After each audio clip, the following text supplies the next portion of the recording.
जय महाराष्ट्र.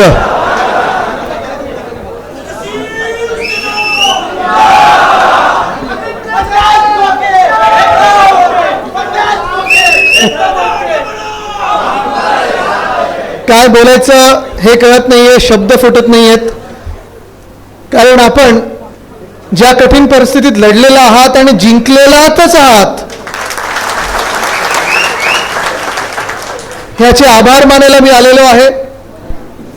सगळे आपल्या कर्जतचे जे नागरिक आहेत, जे मतदार आहेत, त्यांचे आभार तर मानायचेच आहेत, पण सर्व आपल्या पदाधिकाऱ्यांचं देखील अभिनंदन करायला मी खास इथे आलेलो आहे. मला उद्धव साहेबांनी पाठवलेलं आहे. मला आठवतं जेव्हा गद्दारी झालेली आणि 50 खोके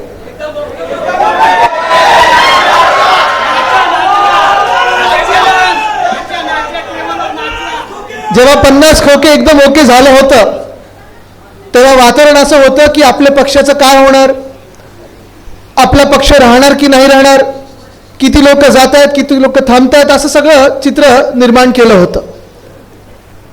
आणि त्यावेळी मला उद्धव साहेबांनी आम्हाला सर्वांना, मग स्थानिक सगळे नेते आपले असतील, सचिन भाऊ असेल, मी असेल, किशोरताई वगैरे, आम्हाला सगळ्यांना सांगितलेलं की बाहेर पडा. आपण जे आपल्या 2.5 वर्षाच्या महाविकास आघाडीच्या काळात काम केलेलं आहे ते अभिमान वाटण्यासारखं काम केलेलं आहे. जनतेला भेटा आणि जनतेचे आशीर्वाद घेत राहा. आणि मला आठवतं तेव्हा ज्या काही पहिल्या 5-6 सभा झाल्या होत्या, त्याच्यातून बाहेरची, मुंबई बाहेरची पहिली सभा ही आपल्या कर्जतमध्येच झाली होती. तेव्हा जे घटनाबाह्य मुख्यमंत्री आहेत, गद्दार गँगचे नेते मिंदे, ते सुरतवरनं गुवाहाटीला पळत होते आणि त्याच दिवशी बरोबर आपली इथे सभा झाली होती. आणि जे वातावरण होतं त्याच दिवशी, मी घरी जाऊन उद्धव साहेबांना सांगितलं, बरं माझ्यासोबत त्या दिवशी संजय दिना पाटील जी होते, ते आता खासदार झालेत. आणि हे जे वातावरण होतं, मी उद्धव साहेबांना सांगितलं होतं की घाबरायची गरज नाही. आणि ते तर कोण घाबरतच नाहीत, उद्धव साहेब तर मुळात घाबरतच नाहीत. पण लोक आपल्या सोबत आहेत, महाराष्ट्र आपल्या सोबत आहे, कारण जे आपण काम करून दाखवलेलं आहे त्याचसाठी महाराष्ट्राची जनता, काय देशाची जनता देखील आपल्या सोबत आहे. आणि कालच शंकराचार्यजी जे घरी आले होते, उद्धव साहेबांनी आम्हाला सर्वांना आशीर्वाद दिले. काल त्यांचं दर्शन घेतलं आणि आज माझ्या विठोबाचं दर्शन घ्यायला, म्हणजे जनता जनार्दनाचं दर्शन घ्यायला मी बाहेर पडलेलो आहे. हीच आपली वारी आहे, महाराष्ट्र स्वाभिमानाची आहे. आणि काल देखील त्यांनी सांगितलं होतं, मला वाटतं बाहेर प्रेसमध्ये येऊन सांगितलं आणि आम्हाला पण सांगितलं, आमच्यासोबत जे तिथे काही नेते मंडळी होते त्यांना देखील सांगितलं की धर्मात सर्वात मोठं पाप हा विश्वासघाताचं पाप असतं. ह्याच्यापेक्षा दुसरं मोठं कुठचंही पाप नाहीये. आणि जो विश्वासघात करतो मुळात हिंदूच नाहीये. आणि म्हणून कालचं स्टेटमेंट जे आहे त्यांचं, कदाचित त्यांनी धर्माचार्य म्हणून सांगितलेलं आहे, त्यांनी ते काही राजकारणात जात नाहीत, राजकारणावर बोलत नाही, पण ते मातोश्री ह्या कारणासाठी आले कारण वंदनीय हिंदू सम्राट बाळासाहेब ठाकरेंबद्दल असलेलं त्यांचं प्रेम आणि आदर, आणि उद्धवजी जे करत आहेत ते म्हणजे खरं हिंदुत्व, जे सर्वांना सोबत घेऊन चालणारं हिंदुत्व आहे. घर पेटवणारं नाही, तर घरात चूल पेटवणारं हिंदुत्वाचे आहे. त्यांनाच आशीर्वाद द्यायला हे घरी आले होते. हे आशीर्वाद फार महत्वाचे आहेत. कारण आज बघा तुम्ही, जेव्हा त्यांनी सांगितलेलं आहे जे खरं आहे, त्यांनी तेच सांगितलं की मी राजकारणात बोलत नाही, पण धर्माचार्य म्हणून बोलायचं झालं तर धर्मात विश्वासघाताशिवाय कुठचाही मोठं पाप नाही. हे पाप ह्या गद्दारांनी केलेलं आहे आणि त्यांना धडा आपण लोकसभेत शिकवलेला आहे आणि पुन्हा एकदा विधानसभेत त्यांना शिकवायचा म्हणजे शिकवायचाच. पण हे जो विश्वासघात त्यांनी केलेला आहे, तुम्ही लक्षात घ्या, हा फक्त उद्धव साहेबांसोबत नाही केलेला आहे. ही गद्दारी जी केलेली आहे फक्त शिवसैनिकांसोबत केलेली नाहीये, तर ही गद्दारी त्यांनी महाराष्ट्राच्या पाठीत खंजीर खुपसून केलेली आहे. आपण एक टप्पा जो होता महत्वाचा तो जिंकलेला होता. लोकसभेत आपला विजय झालाच आणि विजय झालाच आहे, ह्याचं कारण तुम्हाला समजून सांगतो. मग तुम्ही पटलं तर ते तुम्ही तसा विजय म्हणूनच बघा. कदाचित तुम्हाला वाटत असेल, अरे आदित्य काय बोलत आहे, केंद्रात तर भाजपचं सरकार बसलेलं आहे, एनडीएचं सरकार बसलेलं आहे, मग विजय झाला कसं बोलतो. पण तुम्ही आज लक्षात घ्या, विजय 2 गोष्टींचा झालेला आहे. पहिली गोष्ट म्हणजे जी भाजप मोदी सरकारवरनं हलायला तयार नव्हती, भाजपवरनं हलायला तयार नव्हती, भाजप सरकारवरनं हलायला तयार नव्हती, आज एनडीए सरकार बोलत आहे, भाजपचं कुठेही नाव घेत नाही स्वतः. दुसरी गोष्ट म्हणजे जी भाजप आपल्या राज्यात, आपल्या देशामध्ये ज्यानं हुकुमशाही आणायची होती, ठोकशाही आणायची होती, लोकशाहीला संपवून टाकायचं होतं, जे डॉक्टर बाबासाहेब आंबेडकर महामानव त्यांनी जे संविधान आपल्याला लिहून दिलेलं आहे ते बदलायचं होतं आणि हे फेक नॅरेटिव्ह नाही आहे. आता हे फेक नॅरेटिव्ह बोलत आहेत. भाषणं काढून बघा. भाजपाचे 5-6 उमेदवार त्यावेळी बोलले होते की आम्हाला 400 पार द्या, आम्हाला संविधान बदलायचंच आहे. आपल्या महाराष्ट्रात देखील पंकजाताई मुंडे देखील बोलल्या होत्या सभेत एका की आम्हाला तिथे संविधान बदलायचं आहे. त्याच्या विरोधात आपण उभं राहिलो, कारण आपण सगळे आंबेडकर प्रेमी जनता आहोत, आपण सगळे देशभक्त जनता आहोत. आपल्याला या देशाचं हित बघायचं, फक्त भाजपचं नाही. आणि जर 400 पार झाले असते, 400 पार काय 300 पार जरी झाले असते, 300 पार काय 272च्या जरी पार झाले असते, तर यांनी भाजप सरकार स्थापन केलं असतं आणि आज सर्वांच्या घरावर बुलडोजर आणला असता, तुमचा आमचा आवाज दाबला गेला असता. पण इथे देशाचा मोठा विजय झालेला आहे. आपल्या उत्तर प्रदेशमध्ये असेल, महाराष्ट्रामध्ये असेल, अगदी कुठे इतर सगळ्या राज्यांमध्ये असेल, आपण पाहिलं असेल जे वातावरण होतं परिवर्तन घडलं आणि आपण भाजपाला आपलं संविधान बदलण्यापासून रोखलेलं आहे. ह्याचसाठी मी सर्व आपल्या देशाचं अभिनंदन करतो. लोकशाही आपण वाचवण्याचा प्रयत्न जो करत होतो तो यशस्वी ठरलेला आहे. पहिला टप्पा आपण पार केलेला आहे, पण आता दुसरा टप्पा देखील तेवढाच महत्त्वाचा आहे. ज्या निवडणुका लागणार आहेत, महाराष्ट्राची लागणार आहे, झारखंडची निवडणूक लागणार आहे, मराठा हरियाणाची निवडणूक लागणार आहे आणि ह्या 3 राज्यांवर देखील ह्या केंद्र सरकारचं भवितव्य खूप आता आधारित आहे. मध्यंतरीच्या काळात ममता दिदी घरी येऊन गेल्या. ममता दिदी असतील, अखिलेश यादव असतील, हे सगळेच आज आपण पहा भाजप 240 वर जरी असली तरी आपण इंडिया आघाडीचे जे पक्ष आहोत ते 237 वर आहोत. खेळ हा कधीही घडू शकतो आणि केंद्रात देखील आपलं सरकार लवकर येणार हा विश्वास घेऊन बाहेर पडलेला आहे. पण हे झालं देशाचं. महाराष्ट्राबद्दल बोलायचं झालं तर आपण पहा गेल्या 2 वर्षात आपल्या राज्यात काय वातावरण ठेवलेलं त्यांनी बनवून ठेवलेलं. आपल्या राज्यामध्ये जे घटनाबाह्य सरकार, आणि मी घटनाबाह्यच म्हणत राहणार जोपर्यंत हे बाद होत नाहीत तोपर्यंत घटनाबाह्यच आहेत. पण जे आपण सतत बोलत आले की ना संविधान बदलायचं आहे, लोकशाही संपवायची आहे, त्याचं पहिलं आणि प्रथम उदाहरण म्हणजे महाराष्ट्र आहे, आपलं महाराष्ट्र राज्य आहे. मला तुम्ही सांगा आपल्या संविधानात कुठेही असं लिहिलंय का की 40 गद्दार 40 चोर जेव्हा पळून जातात तेव्हा ते मुख्यमंत्री बनू शकतात किंवा मंत्रिपदाची शपथ घेऊ शकतात राजीनामा न देता आणि निवडणूक न लढता? असं कुठेही आपल्या संविधानात लिहिलंय का? मग झाले नाही घटनाबाह्य. संविधानाच्या विरोधात त्यांनी कारवाई केलेली आहे. लोकशाहीचा जर विचार केला आपण तर गेल्या 2 वर्षामध्ये, गेल्या 2.25 वर्षामध्ये ना मुंबई महानगरपालिका, पुणे महानगरपालिका, नवी मुंबई महानगरपालिका, ठाणे महानगरपालिका, वसई विरार असेल, कोल्हापूर असेल, सोलापूर असेल, नागपूर असेल, कुठेही ह्यांची महानगरपालिका निवडणूक घेण्याची हिंमत झालेली नाही आहे. कारण ह्यांना भीती सतत वाटत आहे ते महाविकास आघाडी जिंकणार आणि हे आपण पाहिलेलं आहे. हे सगळ्यांच्या मनात आहे, ते त्यांच्या मनातली भीती आहे, भाजपच्या मनातली भीती आहे. पण लोकशाही आपल्या महाराष्ट्रात संपवलेली आहे. संविधान बाजूला ठेवून काम चाललेलं आहे आणि जे काही वातावरण आपल्या राज्यात होतं, आपल्याला सांगितलं जायचं की आता महायुती जे काय आहे ना ते महायुती सांगतात आम्ही जगातल्या सर्वात मोठ्या पक्षाबरोबर आहोत. भाजप म्हणजे तुम्ही बघा जगातला सर्वात मोठा पक्ष मानणारा स्वतःला असा हा पक्ष आहे. जास्तीत जास्त इलेक्टोरल बॉन्ड कोणाकडे होते? बीजेपी. जास्तीत जास्त पैसे कोणाकडे होते? यंत्रणा सगळी ईडी, आयटी, सीबीआय कोणाकडे होती? पोलीस कोणाच्या हातात होते? निवडणूक यंत्रणा कोणाच्या हातात होती? सगळ्या भाजपकडे असताना देखील जगातला सर्वात मोठा पक्ष पण 9 वर आलेला आहे लोकसभेच्या सीटमध्ये. आणि आपण ज्यांना त्यांनी संपवायचा प्रयत्न केला, आपले 40 गद्दार पळवले, 12 खासदार पळवले, मुंबईसारख्या शहरामध्ये साधारणपणे 45 ते 50 नगरसेवक पळवले. सगळं काही पळून देखील आपण पण 9 वर आहोत आणि जगातला सर्वात मोठा पक्ष पण आपल्याच बरोबरीला आणून ठेवलेला आहे. हा या मातीचा चमत्कार आहे. कारण ही माती साधू संतांची आहे, ही भूमी वीर लढायांची आहे. आणि आपण पाहत असाल आज जे वातावरण बनलेलं आहे, कदाचित आपल्याला वाटत असेल की 2च महिने राहिले, 3च महिने राहिले निवडणुकीला, पण निवडणूक ही प्रत्येकाच्या मनामध्ये सुरू झालेली आहे. कारण आत्ता पण ही निवडणूक जिंकल्या मुंबईत असो, कुठेही असो, मी जिथे जातोय, कोणाच्या लग्नात असो, कुठे कोणाच्या बारसात असो, सगळे उद्धव साहेबांना येऊन सांगत आहेत उद्धवजी हमने आपको वोटिंग किया है, आम्ही तुम्हाला उद्धवजी मतदान केलं, तुम्हाला डोळ्यासमोर बघून ठेवलेलं आहे मतदान आणि तुम्हाला पुन्हा एकदा नोव्हेंबरमध्ये तुमचं सरकार बसवायलाच लागेल, महाविकास आघाडी सरकार बसवायलाच लागेल, हे आम्ही आता पक्क ठरवलेलं आहे. आहेत ना आमच्या वरळीमध्ये देखील हायरेज सोसायटी आहेत जे आम्हाला वाटायचं आधीपासून की नाही आपल्या बाजूनी कधी येऊ शकत नाहीत. शिवडीमध्ये आहेत, अनेक मतदारसंघात आहेत. आपल्याला साधारण पदाधिकारी म्हणून वाटतं जेव्हा आपण मतदानाच्या नोंदणीसाठी जातो किंवा प्रचारासाठी जातो किंवा मतदानाच्या दिवशी मतदार उतरवायला जातो, हा खास करून तुम्हाला पण अनुभव आला असेल, एखादा बंगला दिसला, एखादा थोडा आपल्याला काही वेगळ्या स्तरावरचे लोक दिसले की आपल्याला वाटतं अरे हे आपले मतदारच नाही आहेत. पण आज तुम्हाला सांगतोय मी, हे देखील आपले मतदार झालेले आहेत. कारण आपली 2.5 वर्ष महाविकास आघाडीची आणि ह्या महायुतीची 2 वर्ष जर तुम्ही पाहिलीत तर आज महाराष्ट्राचे हाल करून ठेवलेले आहेत. ते प्रत्येकाला वाटते की आता परिवर्तन घडवायचं म्हणजे घडवायचंच आहे, बदल आम्हाला हवा आहे आणि महाविकास आघाडीचं सरकार पुन्हा एकदा आम्हाला बसवायचं आहे. हे चित्र आहे. नितीनजी तुम्ही सांगत होता तुम्ही 17,000चा लीड दिलाय, कदाचित 25,000चा लीड मिळेल. मी तुम्हाला सांगतो इथे महाविकास आघाडीचं सरकार जे येईल, तुम्हाला नुसतं इथे कर्जतला 17,000 नाही, 25,000 नाही, 50,000चा लीड घेऊन तुम्हाला जिंकायला लागेल. कारण आपल्याला ही गद्दारीची जी कीड लागलेली आहे ती एकदाच नष्ट करायला लागेल, दूर करायला लागेल. तुम्ही विचार करा, इथे ठीक आहे पुढे निघतो मी आता,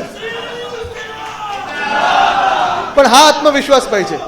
पण एकच आहे, आत्मविश्वासावर नुसतं चालणार नाही, आपल्याला मेहनत पण तेवढीच घ्यायला लागणार आहे. कारण लोकसभेच्या वेळी जसं त्यांनी पूर्ण बळ वापरलं, पुढचे 3 महिने ह्या घटनाबाह्य सरकारला, खोके सरकारला 40 अलिबाबावर 40 चोर, त्यांना सगळ्यांना पक्का माहिती आहे की त्यांचा हरणं जे आहे ते लिहून ठेवलेलं आहे, पक्का आहे, त्यांची हार पक्की आहे. आणि म्हणूनच ते सगळं जे काही छलकपट आहे ते वापरायचा प्रयत्न करतील. ते सगळं काही घरोघरी येऊन तुम्हाला विकत घेण्याचा प्रयत्न करतील. तुम्ही विकले जाणार आहात कोणी?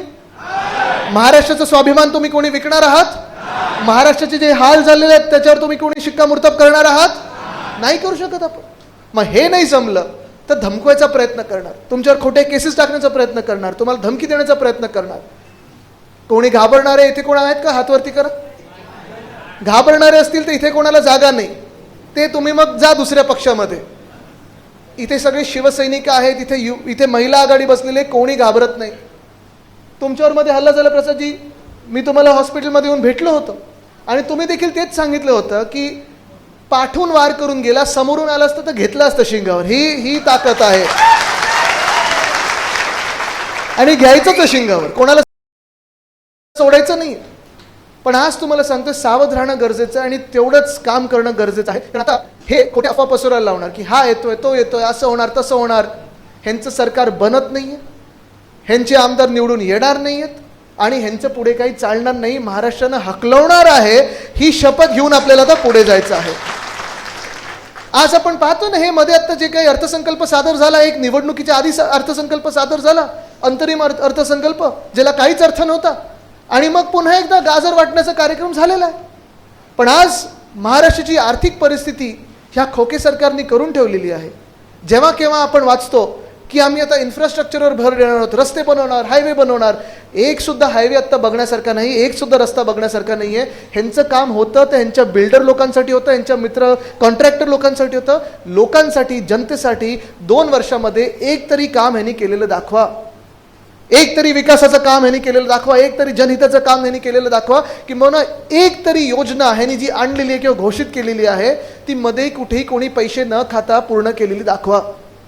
सगळीकडे आपण बघतोय, टीव्हीवर बघतो आपण, व्हॉट्सअपवर बघतोय आपण, फेसबुकवर बघतो, यूट्यूबवर बघतो, सगळीकडे पैसे खाण्याचं काम चाललंय, महाराष्ट्र लुटण्याचं काम चालू आहे, मुंबई लुटण्याचं काम चालू आहे. पण कोणी ते महाराष्ट्रात काय चांगलं आणू शकतं ह्याच्यावर विचारच केलेला नाही.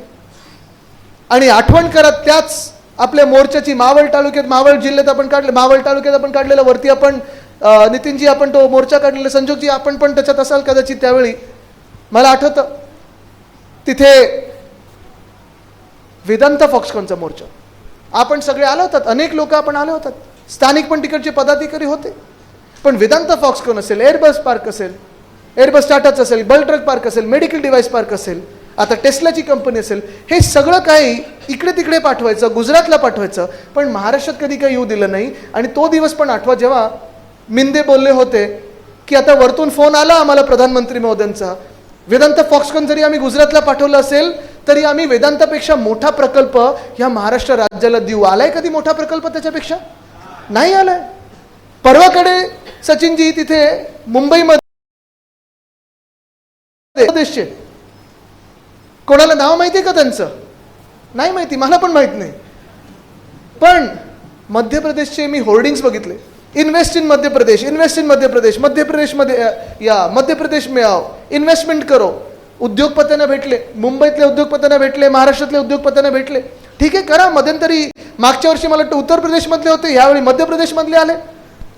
त्यांचं ते काम आहे ते दुसऱ्या राज्यांमध्ये जाणं आणि असे उद्योगपतींना त्यांच्या राज्यात घेऊन जाणं, गुंतवणूक त्यांच्या राज्यात घेऊन जाणं. पण तुम्ही मला सांगा, तुम्ही कधीतरी असं ऐकलंय का की महाराष्ट्र राज्याचे घटनाबाह्य मुख्यमंत्री कुठच्या तरी दुसऱ्या राज्यात गेले आणि तिथून उद्योगपत्यांना इथे महाराष्ट्रात आणलं, गुंतवणूक आणली? ऐकलंय कधी? नाही आणलं. नुसतं डोकं एकाच मार्गी चालतं. फोडाफोडी कशी करायची, पैसे कसे द्यायचे, गुंडगर्दी कशी करायची, धमकायचं कसं, हे कसं तोडायचं, ते कसं तोडायचं. कधीतरी या राज्यासाठी चांगलं काही करू ह्याच्यासाठी विचारच नाही केला. प्रत्येक महिन्यात दिल्लीत जातात, प्रत्येक महिन्यात गुजरातला जातात, स्वतःसाठी मागून घेतात, स्वतःसाठी काहीतरी करून घेतात. पण एकदा तरी आपल्या घटनाबाह्य मुख्यमंत्र्यांनी प्रधानमंत्री महोदयांना महाराष्ट्रासाठी वेगळं काही पॅकेज मागितलेलं ऐकलंय का? ह्यांचे कॉन्ट्रॅक्टरचे पॅकेज चालू आहेत, ह्यांचे बिल्डरांचे पॅकेज चालू आहेत, ह्यांचं पक्षाचं फंडिंगचं पॅकेज चालू आहे. पण महाराष्ट्रासाठी जसं आता चंद्रबाबू नायडूजी असतील, नितीश कुमारजी असतील, त्यांनी बिहारसाठी असेल किंवा आंध्र प्रदेशसाठी असेल सांगितलं आम्हाला स्पेशल पॅकेज द्या, तसं महाराष्ट्रासाठी पॅकेज आलेलं ऐकलंय का? नाही ऐकलंय. मग गिफ्ट सिटी असेल, मुंबईतून हलवली त्यांनी गुजरातला नेली. मग का आमच्या मुंबईत नको ती गिफ्ट सिटी? आपली मागणी आहे की ह्या केंद्रीय अर्थसंकल्पात गिफ्ट सिटी सारखं आम्हाला देखील इंटरनॅशनल फायनान्शियल सर्व्हिसेस सेंटर द्या, मुंबईत द्या, MMR मध्ये कुठेही द्या, कर्जतमध्ये दिलं तरी चालेल, पण आमच्या महाराष्ट्रात ते आलं पाहिजे. पण आज तुम्हाला पैज लावून सांगतो की भाजपचं सरकार आहे, महाराष्ट्र राग करणार सरकार आहे, महाराष्ट्र राग ठेवणारं सरकार आहे, महाराष्ट्र द्वेषी सरकार आहे. आपल्याला हे 1 रुपया काही मदतीचा महाराष्ट्राला देणार नाहीत. एअरबस टाटा जेव्हा नेला, महाराष्ट्राला काही मिळालं का? नाही मिळालं. वेदांत फॉक्सकॉन नेला, महाराष्ट्राला त्याच्यापेक्षा मोठा प्रकल्प आला का? नाही आला. बलड्रग पार्क असेल, आता सांगतात की आम्ही आता वेगळा बलड्रग पार्क मागू. ठीक आहे, तुम्ही तुमचं करा. महाराष्ट्र म्हणून आपली गुंतवणूक, आपलेच पैसे टाकतोय आपण, पण कधीही केंद्र सरकारकडून आपल्याला असं काही मदतीचा हात आलेला नाही. अहो हे सोडा, GST पण नाही आलं. आणि मागच्या वर्षी मी जे बोललो होतो ती वानखेडेची फायनल तिथे अहमदाबादला हलवली होती. किती लोकांनी माझा ट्विट बघितल्यानंतर आता जी मुंबईत गर्दी झाली, मी आज BCCला त्या दिवशी पण सांगितलं होतं, मुंबईतून वानखेडेतून वर्ल्ड कपची फायनल हरवण्याची हिंमत करू नका. पण तुम्ही महाराष्ट्राच्या स्वाभिमानावर यायला लागलात, महाराष्ट्र संपवायला निघालेला आहात, महाराष्ट्रात चिखलफेक करून चिखलवाड्यावर निघालेला आहात. कारण किचड में ही कमल खिलताय ही जी तुमची भूमिका आहे, तो चिखल आम्हाला साफ करायचा आहे. आणि म्हणून ही महाराष्ट्राची जनता आता एकवटलेली आहे. येणाऱ्या विधानसभेत पूर्ण स्वच्छता मोहीम आम्ही राबवू, स्वच्छ भारत आम्ही राबवू. आणि या महाराष्ट्रातून महायुती सरकार जे काही घटनाबाह्य महाराष्ट्र लुटणारं सरकार आमच्या डोक्यावर बसवलेलं आहे, त्याला आम्ही दूर केल्याशिवाय राहणार नाही. ही शपथ आम्ही आता घेऊन पुढे निघालेलो आहोत. पुढे निघत असताना हे वेगळे वेगळे प्रकार आता करतील. आपल्याला धर्माधर्मामध्ये, हे मी लोकसभेच्या वेळी पण सांगितलं होतं आणि आता देखील सांगत आहे, धर्माधर्मामध्ये वाद निर्माण करण्याचे प्रयत्न करतीलच आहे. कारण हे भाजप आहे, हे आपल्याला माहिती आहे. त्यांच्या DNA मध्ये लिहिलेलं आहे की वाद निर्माण करा, डिवाइड अँड रूल. आपण बघतोय अनेक ठिकाणी जाती जातीमध्ये पण वाद निर्माण करण्याचा प्रयत्न करत आहेत. पण हे सगळं होत असताना माझा त्यांना पहिला प्रश्न हा पडतो की सगळं ठीक आहे, तुम्ही आमच्यासाठी, आम्हाला फसवण्यासाठी तुम्ही काय जे वाद निर्माण करत आहात, आरक्षणावरनं असतील, नोकऱ्यांवरनं असतील, हे सगळं ठीक आहे, तुम्ही ते करा, तुमचं राजकारण आहे. पण आज तरुण महाराष्ट्रातला विचारत आहे की हे सगळं झाल्यानंतर आमच्या हातात नोकऱ्या किती येणार. मुंबईमध्ये आपण पाहिलं असेल 17,500 पदांची भरती होती, पोलीस भरती होती. माहिती का किती लाख मुलांनी अप्लाय केलं, त्यासाठी किती लाख मुलांनी नोंदणी केली आहे? ऐकले कोणी आकडा? 17,500 पदांसाठी 17.5 लाख तरुण तरुणींनी नोकऱ्यांसाठी अप्लाय केले पोलीस भरतीमध्ये. 17.5 लाख. विचार करा तुम्ही किती लोकांना त्याच्यात यायचं. आणि हे सगळं होत असताना कुठे झोपवलं आहे ना, तर जोगेश्वरीच्या पुलाच्या खालती, गोरेगावच्या पुलाच्या खालती. म्हणजे तुम्ही विचारच करू शकत नाही की आज महाराष्ट्रात चाललंय कुठे. आणि उद्याकडे जर चुकून यांचं सरकार बसलं, ह्यांच्या फसवाई योजनांना आपण बळी पडलो आणि यांचं सरकार डोक्यावर बसलं, तर पुन्हा एकदा सांगतो तुम्हाला, मंत्रालय देखील हे मुंबईतून गुजरातकडे हलवल्याशिवाय राहणार नाही. एका बाजूला असं महायुतीचं सरकार, एका बाजूला असं भाजपचं सरकार आहे, आणि दुसऱ्या बाजूला जे उद्धव बाळासाहेब ठाकरे ही व्यक्ती आहे, विश्वासू व्यक्ती आहे, ज्यांच्यावर उद्योगपती पण विश्वास ठेवतात, शेतकरी पण विश्वास ठेवतात, महिला देखील विश्वास ठेवतात, आपले कामगार वर्ग देखील विश्वास ठेवतो की हा माणूस आपल्याला कधी फसवणार नाही, महाराष्ट्र हिताचाच विचार करेल, देश हिताचाच विचार करेल. तुम्ही मला सांगा, तुम्ही कोणाच्या बाजूने उभं राहणार? उद्धव बाळासाहेब ठाकरे की महायुती सोबत राहणार?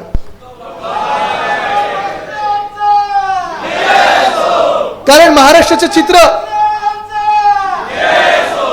चित्र पुढचं हे तुमच्या हातात आहे.